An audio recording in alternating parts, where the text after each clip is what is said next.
வணக்கம். நார்மலாக நம்ம மக்காச்சோளம் வாங்கினா என்னெல்லாம் பண்ணி சாப்பிடுவோம்? ஒன்று அதை சுட்டு சாப்பிடுவோம்.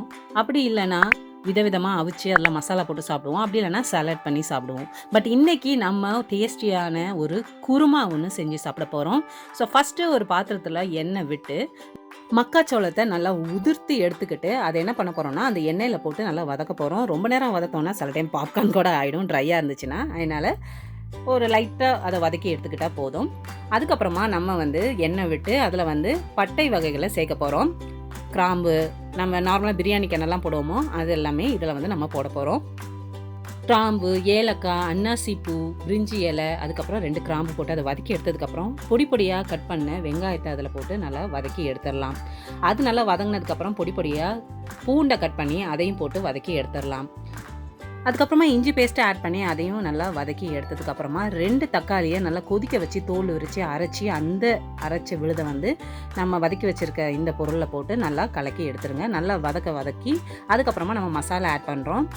மல்லித்தூள், மிளகாத்தூள், மஞ்சள் தூள், அதுக்கப்புறமா சீரகத்தூள், இது எல்லாமே நம்ம இதில் ஆட் பண்ணி நல்லா கலந்து எடுத்துக்கலாம்.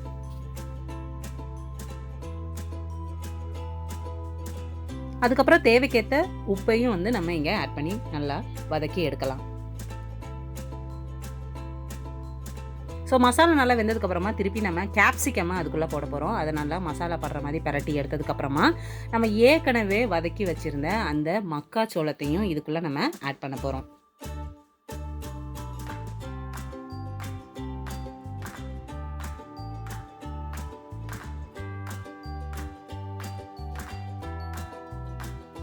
குடமிளகாய், சோளம் இது 2ஐயும் நல்லா பரட்டி எடுத்ததுக்கப்புறமா தண்ணி கொஞ்சம் ஊற்றி அதை நல்லா கொதிக்க விடலாம். இன் பிட்வீன் நான் ஏற்கனவே பாதாமை ஊற வச்சுருந்தேன். அதை தோலை விரித்து அதையும் பேஸ்ட் பண்ணி அதில் ஊற்றிடலாம்.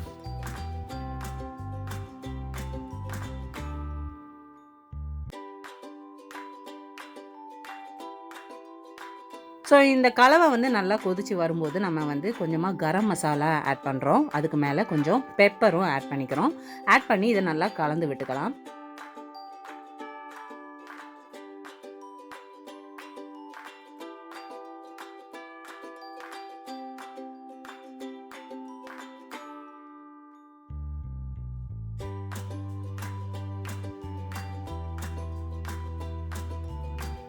ஸோ அது நல்லா வெந்ததுக்கப்புறமா நமக்கு மேலே அந்த எண்ணெய் பிரிய ஆரம்பிக்கும். அப்போ நம்ம மல்லி இலையை அது மேலே நல்லா தூவி விட்டுடலாம். தூவி விட்டதுக்கப்புறம் இப்போ நம்ம அதை சர்வ் பண்ண ஆரம்பிக்கலாம். ஸோ இது சப்பாத்தி, அதுக்கப்புறம் இட்லி, தோசை இந்த மாதிரி சைட் டிஷ்ஷுக்கு இது செஞ்சு சாப்பிட்டா நல்லாயிருக்கும். ஸோ நான் மில்லட் இட்லி தான் அன்றைக்கி செஞ்சிருந்தேன். ஸோ அதுக்கு சைட் டிஷ்ஷாக வச்சு சாப்பிட்டோம். குழந்தைங்க ரொம்பவே விரும்பி சாப்பிட்டாங்க. நீங்களும் ட்ரை பண்ணுங்கள், உங்களுக்கும் பிடிக்கும்னு நினைக்கிறேன். தேங்க்ஸ் ஃபார் வாட்சிங்.